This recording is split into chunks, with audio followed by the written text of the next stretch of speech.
So welcome everyone. I'm Debbie Kainer Goldich, and I'm there I am. I'm the international president of Women's League. It's always wonderful to be together. We come from all over, and I think we're going to mute everyone right now. Yes, Isabel, can you help us do that? And unmute myself. Thank you. Isabella is our wonderful staff person who's going to help with tech today. And I know that we're all here to have an exciting, a next exciting installment of Lois Silverman's wonderful series. Today's Jews in Film. And it's about musicals. I know that. I always learn from Lois, as we all do, and we're all happy to be together. So I think we'll give it one more minute. It's 3:01. Let me just tell you a little bit about our wonderful Lois. Lois has been involved in Women's League for about 40 years, Lois. Many jobs right now. Lois is the international co-chair of communications. And so if you ever have trouble with any of the communications that you receive, you want to be directly involved, you want to be directly contact Lois, and she can help you with lots of things like Constant Contact and your sisterhood newsletter and anything that comes from the international office to you. And as a side, Lois's real life story is that she teaches at a college level. And I'll let Lois tell you all about the things that she teaches, but she works as a wonderful, valuable volunteer for Women's League. And we appreciate everything she does. And I know Lois does this series because she loves it. This is her passion. And so, Lois, would you like to share with everybody what you do professionally and how you got involved in this, Lois? Well, let's go back many years. In New York City, there was a TV station, WOR Channel 9. And Channel 9 had what was the $1 Million Movie. Now, it must have gone on when I was just been born. It was there forever. And what it did was every day of the week, it would play another RKO movie 3 times a day, 5 days a week. Now, being my mother would put the TV on and I would watch RKO movies 3 times a day, 5 days a week. If it was the winter and I couldn't go out. And I saw Ginger Rogers and everybody else, and I immediately loved the movies. When I went to college, I took the first college courses on film. And when I was in graduate school, I took more courses on film. And it was basically the history of film. I couldn't make a movie if it paid me. So that's how I got to love movies. So shall we start? Or shall I vamp? Nope. It is 3:03 and we have 101 participants. It's time to go. All right. It's going to take me 1 minute because I have to clear this. You'll listen to me while I clear some of this nonsense off of here. When you share your screen, you're getting all sorts of things like floating panels. And so I'm trying to get rid of some, if I could remember where they are. There we go. Now I'm going to enter. Can you see my slideshow? Somebody? Yes? Yes. Yes, Thank we can. you. Okay, here's my slideshow. This is day 3. Today we're going to be talking about a number of Jewish composers who wrote for the movies in the 1930s. Today, Irving Berlin. Irving Berlin lived for 101 years, and during his 60-year career, he wrote 20 original Broadway shows, 15 original Hollywood films, and an estimated 1,500 songs, including his first big hit was Alexander's Ragtime Band. He also wrote Easter Parade, Putting on the Ritz, Count Your Blessings. You remember Eddie Fisher singing that. Cheek to Cheek, White Christmas, A Pretty Girl's Like a Melody, How Deep is the Ocean, and There's No Business Like Show Business, Ethel Merman's favorite song. He was nominated for 8 Academy Awards. Now, the prominent creators of 30s musicals like Jerome Kern, the Gershwins, Richard Rodgers, Dorothy Fields, Oscar Hammerstein, Lorenz Hart, and Cole Porter brought together African American, Latin American, rural pop, and European opera into their works. But Berlin didn't. He followed his own style. Stephen Holden, who is a music critic, says that Berlin's songs were always simple, exquisitely crafted street songs whose diction felt so natural that one scarcely notices the craft. They seem to flow straight out of the rhythms and inflections of everyday speech. He did not do the play on words that Cole Porter did. He wasn't as stylistic in his lyrics as Oscar Hammerstein was, but his songs were the melody of America. Now, composer Jerome Kern believed that the essence of Berlin's lyrics was his faith in the American vernacular, and was so profound that his best-known songs seemed indivisible from the country's history, self-image, and even folk music itself. For example, God Bless America. It was written in 1918 during World War I, and it was revised by Irving Berlin again in 1938, just before World War II began. And it became the unofficial US national anthem. Kate Smith first performed this song in 1938 and then sang it in the 1943 film This Is the Army. And this is the clip that you're going to be seeing in a minute. All proceeds from God Bless America have gone to the Boy Scouts and Girl Scouts of America. God bless America, land that I love. Stand beside her and guide her through the night with a light from above.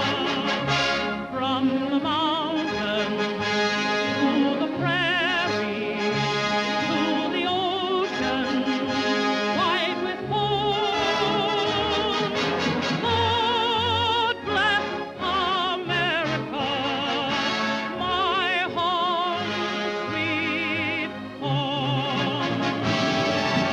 God bless America, land that I love.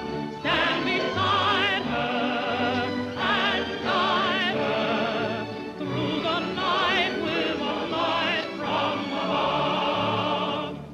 From the mountains to the prairies to the ocean, white with foam. God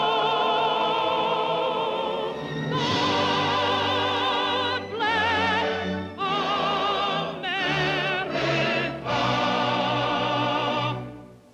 my home, sweet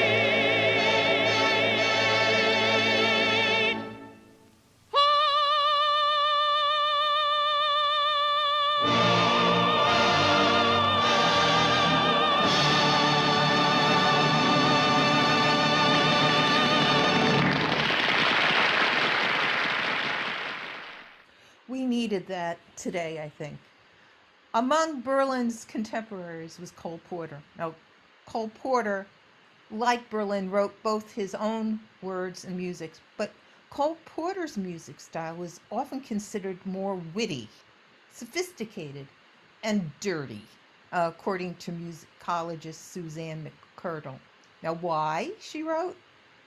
She says that Porter was Yale educated and a wealthy Midwesterner, while Berlin was a child of the streets. Porter's songs were not successful until he was in his 30s, while Berlin sold his first song at 19. That's how he earned his living. He wasn't wealthy. Berlin couldn't read music or write music and was so clumsy at chord changes on the piano that he could only play in the key of F sharp. She also wrote further that it was Berlin who got Porter, the show that launched his career. Now, in the 1930s, as we explored last time, Fred Astaire and Ginger Rogers were the premier song and dance team in the movies, sophisticated song and dance team. And I often consider their movies lovemaking and dance. Now, Berlin wrote 3 of their films: Top Hat in 1935, Follow the Fleet in 1936, and Carefree in 1938. Today, we're going to look at Top Hat, which Irving Berlin wrote. So let's take a look at one of his dance numbers. Heaven, I'm in heaven, and my heart beats so that I can hardly speak, and I seem to find the happiness I seek when we're out together dancing cheek to cheek. Heaven, I'm in heaven, and the cares that hung around me through the week seem to vanish like a gambler's lucky streak when we're out together dancing cheek to cheek. Oh, I love to climb a mountain and to reach the highest peak, but it doesn't thrill me half as much as dancing cheek to cheek. Oh, I love to go out fishing in a river or a creek, but I don't enjoy it half as much as dancing cheek to cheek. Dance with me, I want my arm about you, the charm about you will carry me through to heaven. I'm in heaven, and my heart beats so that I can hardly speak, and I seem to find the happiness I seek when we're out together dancing cheek to cheek.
you noticed the floor in that number. It looked like a ray of sun. I imagine that was used so that Fred Astaire and Ginger Rogers knew exactly where to dance. Remember that the camera was just emerging from the confinements of the sweat box, which kept the camera immobile, but it kept the sound of the noisy camera out of the very sensitive microphones that were needed to play to record this sound movie. Could you believe that was an 87-year-old movie? Now we're going to talk about Rodgers and Hart. Composer Richard Rodgers and lyricist Lorenz Hart worked together on 28 stage musicals and more than 500 songs from 1919 until Hart's death in 1943, including the shows were Pound Joey, A Connecticut Yankee in King Arthur's Court, On Your Toes, Babes in Arms, and The Boys from Syracuse, which is based on Shakespeare and not the city of Syracuse, New York. These are some of the songs: Bewitched, Bothered, and Bewildered, Isn't It Romantic, Johnny One Note, Manhattan, Mountain Greenery, My Funny Valentine, The Most Beautiful Girl in the World, When and Where, With a Song in My Heart. Richard Rodgers was born to a Jewish family in Queens, New York, and his father was a prominent physician who changed the family name from Roganinsky to Rodgers. His collaboration with Oscar Hammerstein II later on, after Lorenz Hart passed away, that collaboration is celebrated for bringing the Broadway musical to a new maturity by telling stories that were focused around characters and drama rather than the lighthearted entertainment that the genre was known for before their collaboration. Richard Rodgers was the first person to win all of what was considered the top American entertainment awards in theater, film, recording, and television: a Tony, an Oscar, a Grammy, and an Emmy, now known collectively as EGOT. In addition, he was awarded a Pulitzer Prize, making him only of two people to receive all 5 awards, and Margaret Hamlich is the other. In 1978, Rodgers was in the inaugural group of those awarded the Kennedy Center Honors for his lifelong achievement in the arts. Now, Lorenz Hart was also born in New York City. He was born in Harlem, which at that time was a big area of Jewish population, and he was the elder of 2 sons. According to the New York Times music critic, and I'm sorry that his name is written twice, last name, Stephen Holden, many of his lyrics were the confessional outpourings of a hopeless romantic who loathed his own body. By all accounts, Hart, who stood just under 5 feet tall and wreathed himself in cigar smoke, saw himself as an undesirable freak. Homosexual in the era of the closet, he pursued a secretive and tormented erotic life of which only hints appear in his songs. Again, according to Holden, many of Hart's ballad lyrics convey a heart-stopping sadness that reflected his conviction that he was physically too unattractive to be lovable. Holden also notes that in his lyrics, as in his life, Hart stands as a compellingly lonely figure. Although he wrote dozens of songs that are playful, funny, and filled with clever wordplay, it is the rueful vulnerability beneath their surface that lends them a singular poignancy. Now, never forget, never judge a play or a book by its movie. Unfortunately, their shows, Rodgers and Hart shows, didn't transfer well to the screen. Prime example is On Your Toes. Hart received on-credit on-screen credit, but not one of his lyrics was ever sung in the film. There's no singing, in fact, in the film. Only some of the songs from the Broadway score were used as background music. Now, the ballet sequence in On Your Toes is Slaughter on 10th Avenue, written by Rogers, and it does appear at the end of the film with choreography from George Balanchine, one of 8 films in which Balanchine created the dance. Now, Boys from Syracuse, my favorite, was filmed in 1940 and was probably the best of the Rodgers and Hart films. But because it was 1940, I couldn't use it in this class. Songs from this show: Falling in Love with Love, Sing for Your Supper. Do you remember Cass Elliot singing that? This Can't Be Love. And again, I have Sing for Your Supper twice. You can see that looking at the slideshow as much as I didn't see. I looked, but I didn't see. Now, Babes in Arms starred Mickey Rooney and Judy Garland. It was the film version was 1937. Basically, it's a coming-of-age Broadway musical, and it was directed by Busby Berkeley. It was there had some Academy Awards nominations. For instance, Mickey Rooney became the second youngest Academy Award Best Actor nominee for this movie. He was only 19. And the best musical scoring was Roger Edens and Georgie Stoll. Now, the original script, Broadway script, was significantly revamped, restructured, and rewritten to accommodate Hollywood's needs. Now, most Rodgers and Hart songs from the stage musicals were again cut, except for the title tune.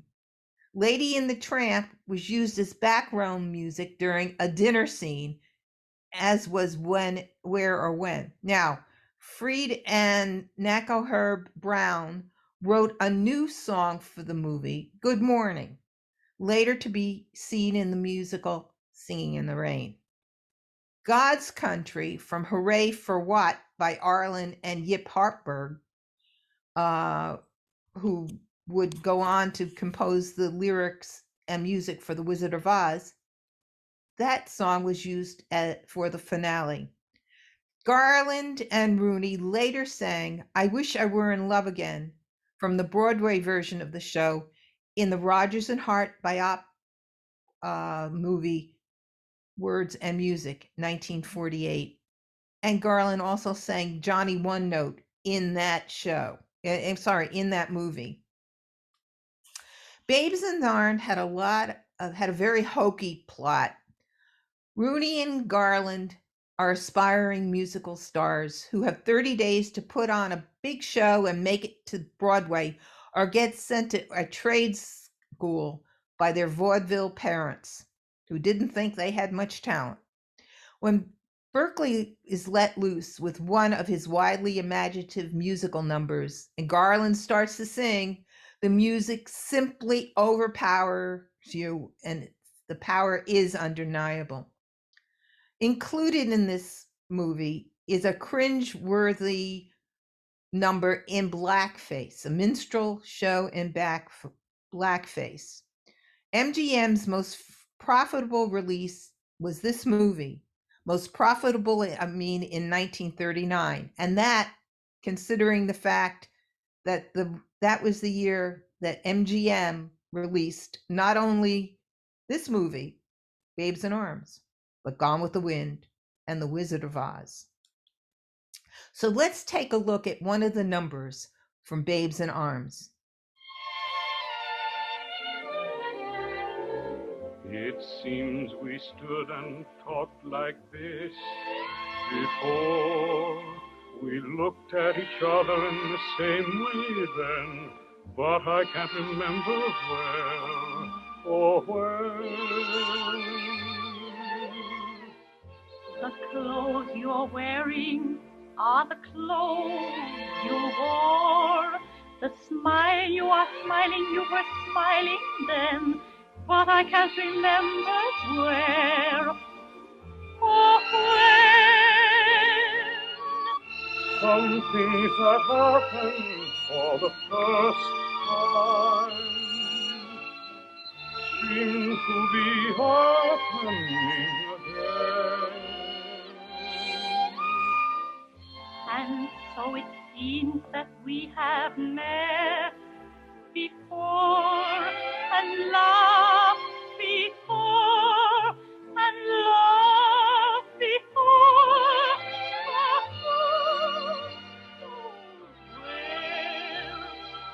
Oh, where? Come on, put some life in that song, will you?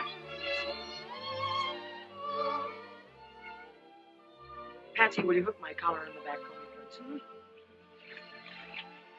So you're going to dinner with Baby Rosalie tonight, huh? Now, look, don't go getting jealous. We haven't got time for that stuff. Well, she made eyes at you. Oh, you're crazy. I'm not.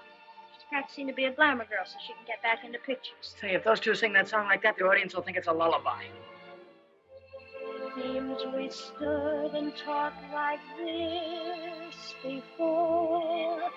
We looked at each other in the same way then, but I can't remember where or when. That's what I mean, feeling like that. You know, I figure you have to know what you're singing about before you can get the idea over to other people. Oh, Don and Molly don't know what they're singing about. They're just bashful in front of people, that's all. Come on, let's go out and see if we can't needle them up a bit. And so it seems that we have met before And laughed before, and loved before. but who knows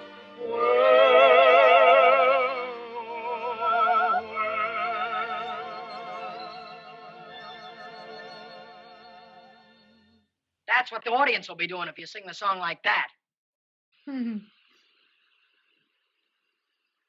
Now we're going to go to probably one of the most famous movies of 1939, if not the most famous, next to Gone with the Wind. And it's considered by some the greatest film ever made. Many, many miles east of nowhere lies the amazing land of Oz, a magnificent empire created in the mind of a man who wrote a great book about it. Like wildfire in the wheat field, the fabulous tale of the Wizard of Oz spread from town to city, to nation, to the entire world. Although the Wizard of Oz has captivated the children of 4 generations and fired the imaginations of those youthful adults who have never grown old, although 10 million copies of the book have reached eager hands and eager hearts, no one has dared the towering task of giving life and reality to the land of Oz and its people. Every delightful character of L. Frank Baum's classic is now reborn. Every glorious adventure has been recaptured and painted with a rainbow. The celebration in Munchkinland, the flying monkeys, the rescue of Dorothy, the castle of the witch, the palace of Oz, and Dorothy's strange journey to the Emerald City to find the wonderful Wizard of Oz himself. We're off to see the wizard, the wonderful Wizard of Oz. We hear he is the Wizard of Wiz, if ever a Wiz there was. If ever or ever a Wiz there was, the Wizard of Oz is one because of the wonderful things he does. We're off to see the wizard, the wonderful Wizard of Oz.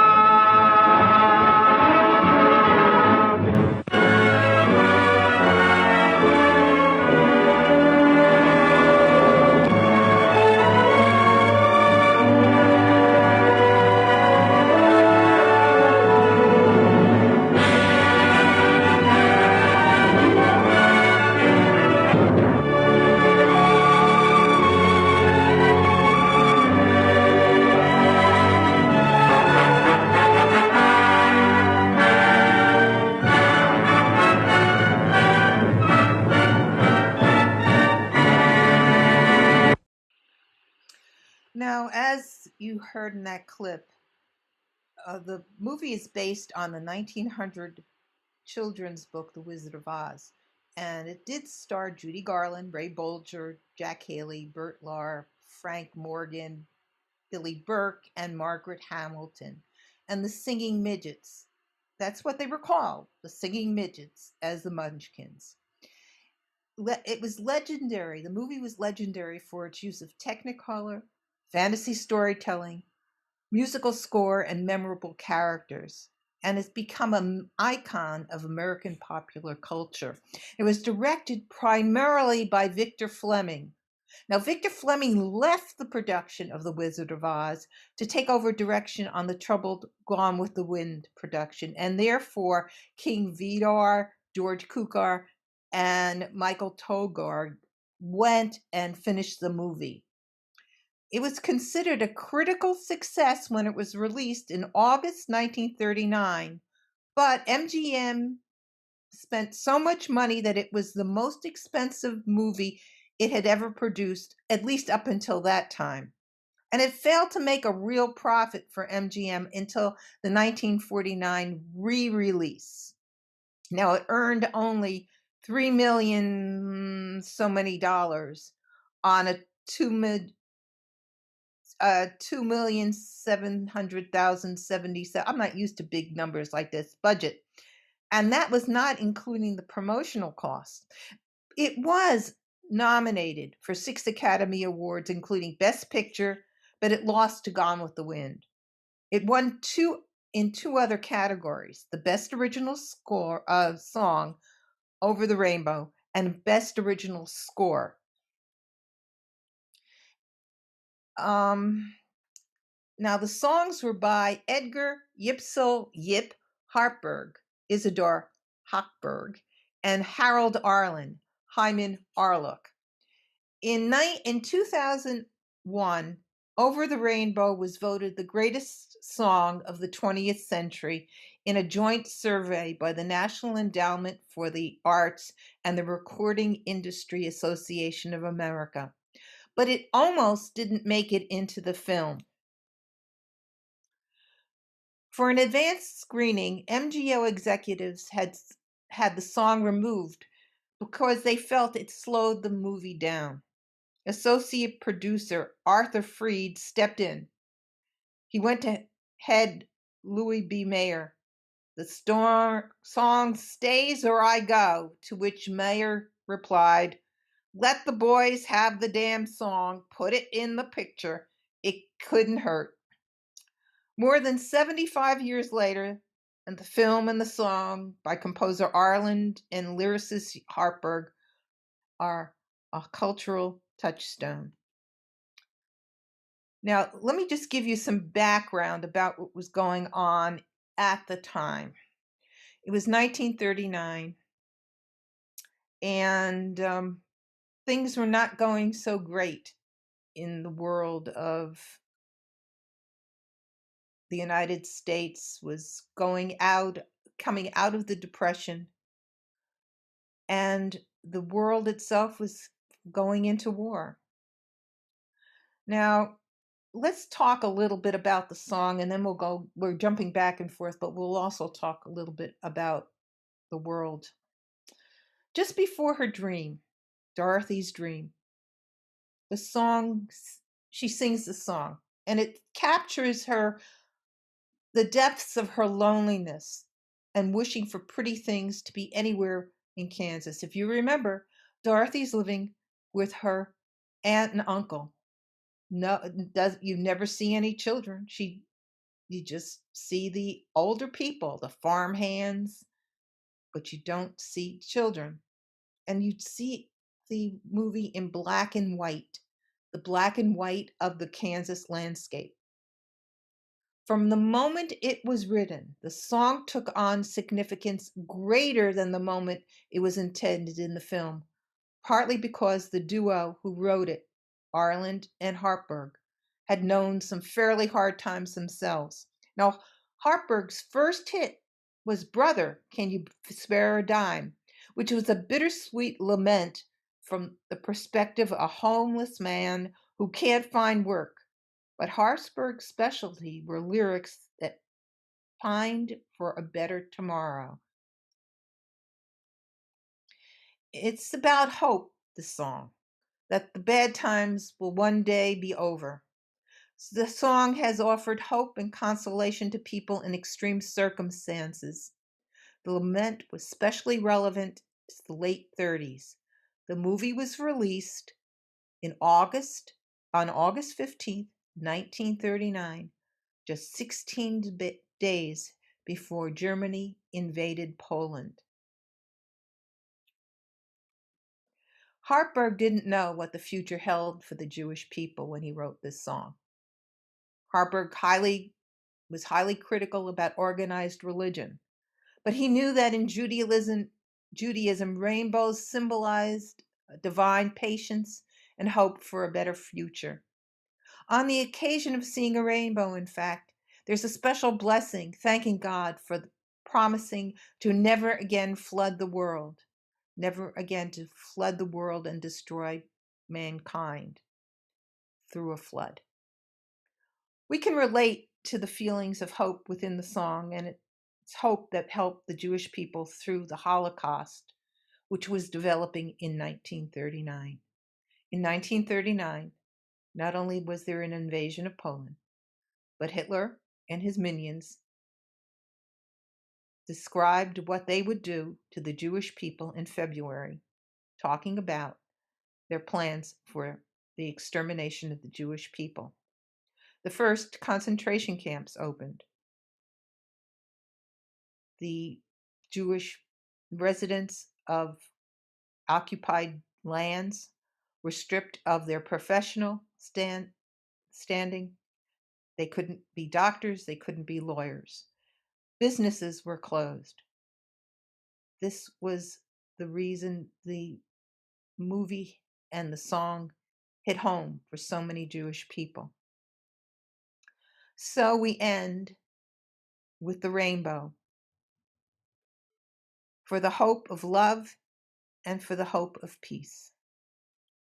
Somewhere over the rainbow, way up high, there's a land that I heard of once in a lullaby.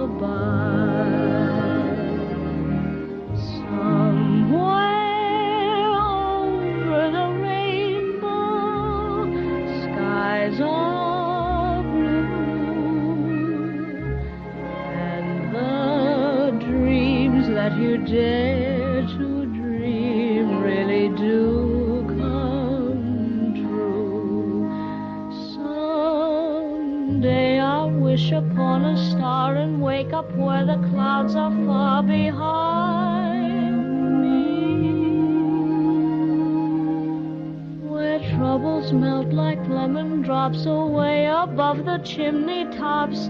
That's where you'll find me. Somewhere over the rainbow, bluebirds fly. Birds fly over the rainbow. Why then, oh, why can't I?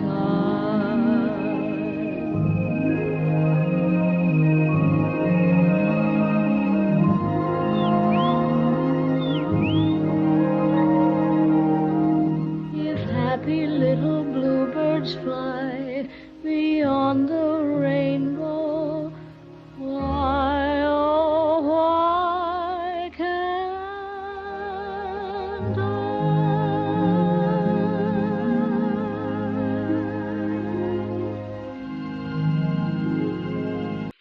And so this is the end of the program. Until the next time, in peace. Questions, answers, maybe. I just wanted to make a couple comments about The Wizard of Oz, and I don't want to belabor the point, but a couple things came into, I learned about Wizard of Oz. Jack Haley wasn't supposed to be the first Tin Man. The first Tin Man they hired was Buddy Epson. The problem with Buddy Epson was they put the makeup on, this aluminum makeup on him, and he was allergic to it and developed a autoimmune disease. And he couldn't continue. And for the rest of his life, he had this autoimmune disease. So when they had Jack Haley as the Tin Man, they quickly changed the makeup. So it wasn't as toxic. The first person to play, who they wanted to play the Wizard of Oz, was W.C. Fields. But W.C. Fields wanted too much money, and it was taking too long for them to agree on a contract. So that was, and the other thing was that Judy Garland was not the first person being considered to play Dorothy. Shirley Temple was considered, as was Diana Durbin, who was another child star of the 1930s. So I just thought I'd throw that in just to give you a little more upbeat ending. So, anybody have a question? So I do.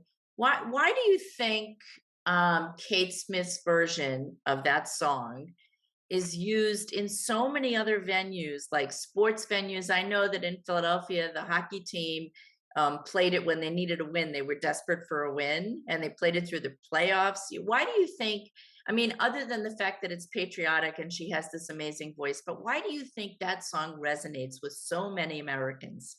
Well, number one, she was the first. Mm-hmm. I mean, and again, her voice is amazing. Why does that resonate? Again, we have to remember when this was released. It was just before World War II. Right. And it spoke to not only belief in God, but it was a positive belief in our country. And we needed that at that time.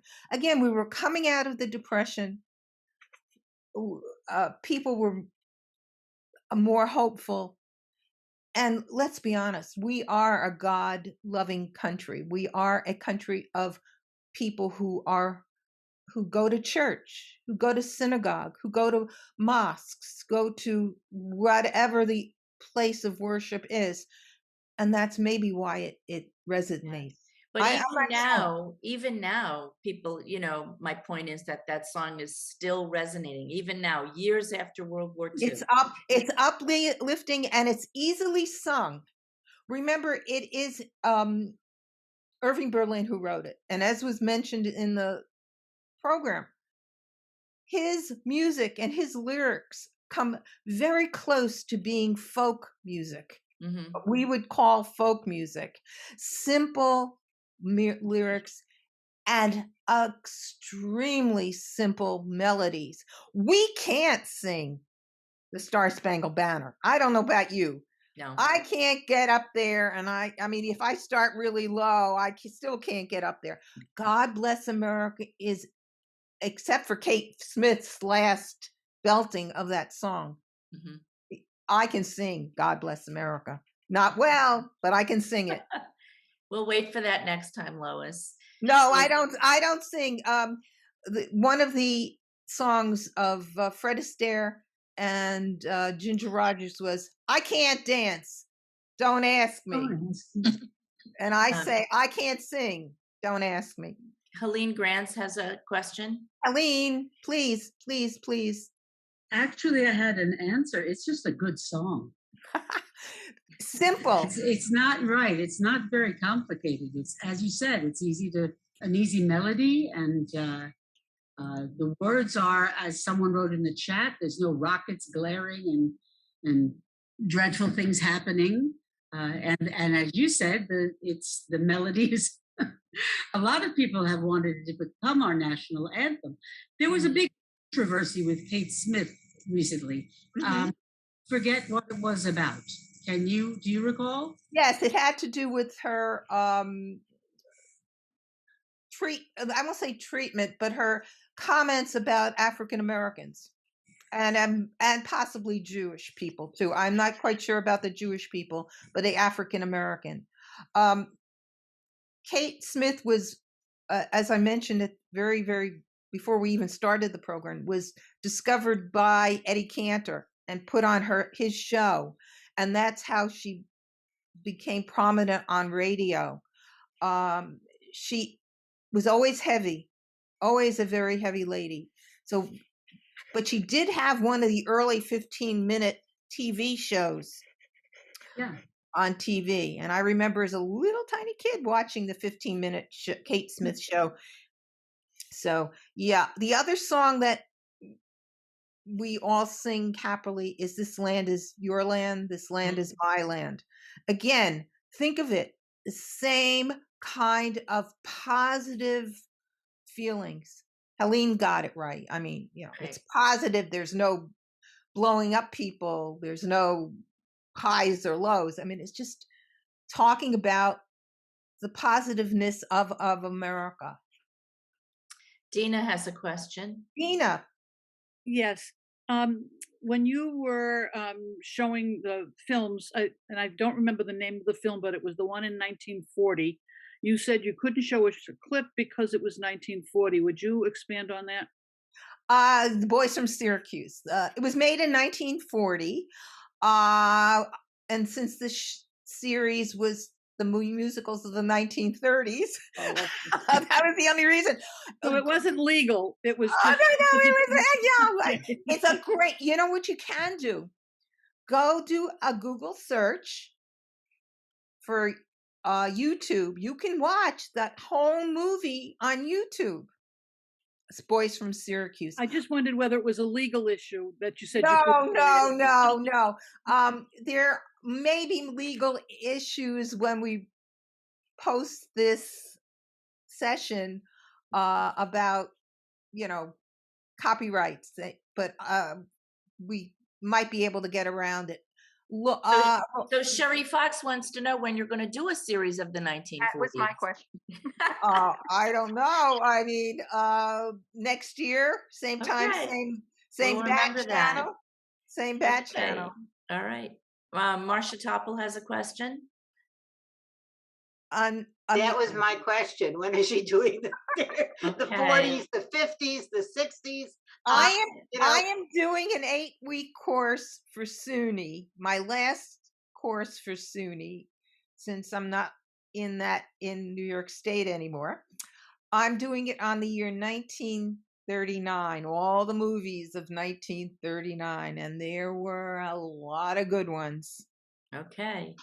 Lori has a question. Okay. I know that they dropped a lot of the numbers from Wizard of Oz because it was running too long.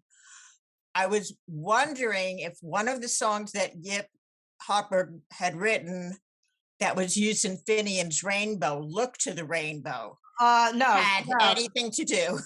No. Oh, thank you for bringing that up. It's such a great musical. Yip Harper was like the most satirical composer there could be. He did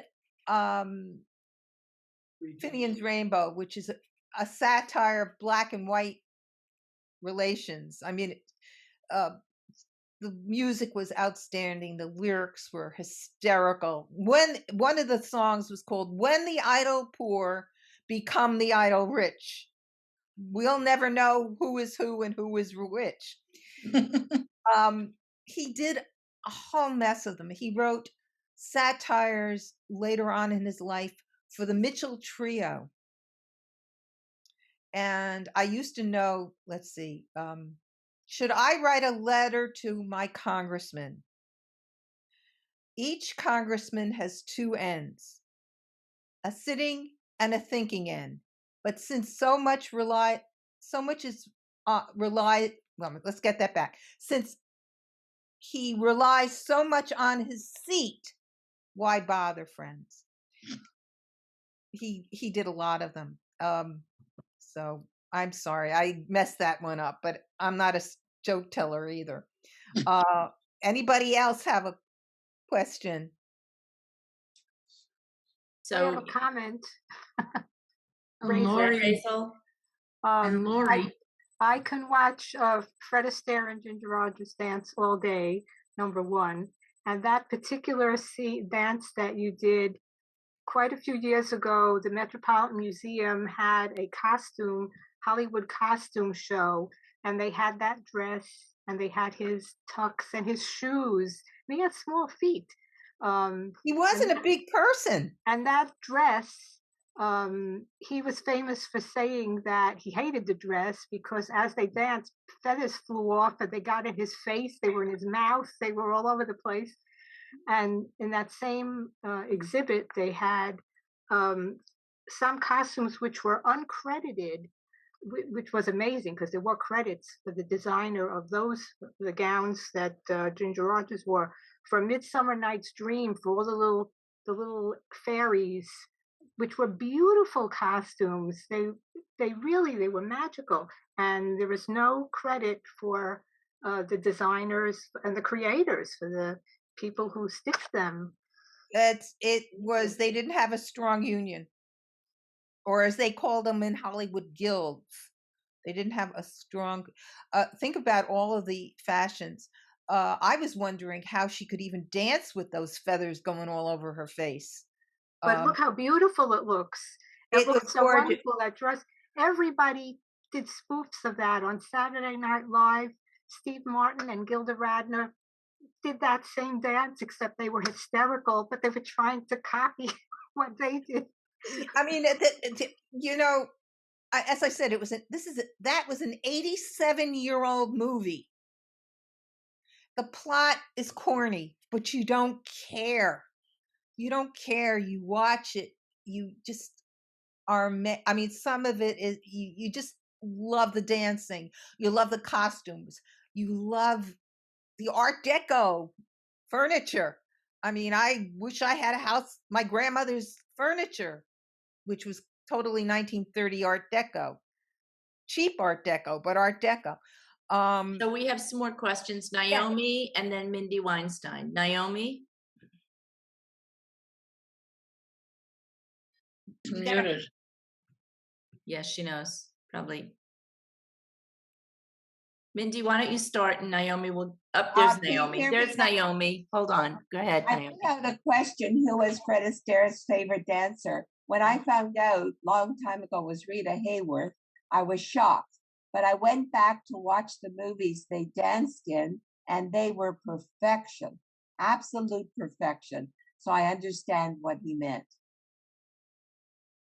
Ginger Rogers went on to do a lot of comic and serious movies. In fact, she was nominated a couple times for Academy Awards for her serious roles. Okay. Mindy. I wanted to just make a comment. I recently watched the Jewish Legacy in Broadway that was on PBS, and my synagogue in Florida showed it also. And one of the things that Irving Berlin's daughter or granddaughter, I don't remember who it was, said that when that song was first published or became famous, a lot of the clergy throughout the country, the ministers and not the rabbis probably, were very much against it because they felt that he had no right to say that God blesses America. And also on that show, you see Irving Berlin sing that song. He's an old, I'm sure you know what I mean. And there are Boy Scouts and Girl Scouts. It's a marvelous, marvelous rendition. If you get a chance, watch the movie This Is the Army, also available on YouTube. I know I don't have any stock in YouTube, but watch it. Irving Berlin comes out in a World War I army uniform, and he sings, "Oh, how I hate to get up in the morning." I got to tell you, it's perfect. His voice for that song was just wonderful. So yes. Did you realize that he was writing musical theater well into the 1960s? I remember it must have been around 1961 or so. There was a show called Mr. President with Robert Ryan and Nanette Fabre as the first couple. And he wrote the words and lyrics to that song, to that show. So, anybody else? Do you mean we're finished with I questions? don't see any more hands. Does anybody have any comments, questions? Yes, thank you so much. It was marvelous. Marvelous. I love it.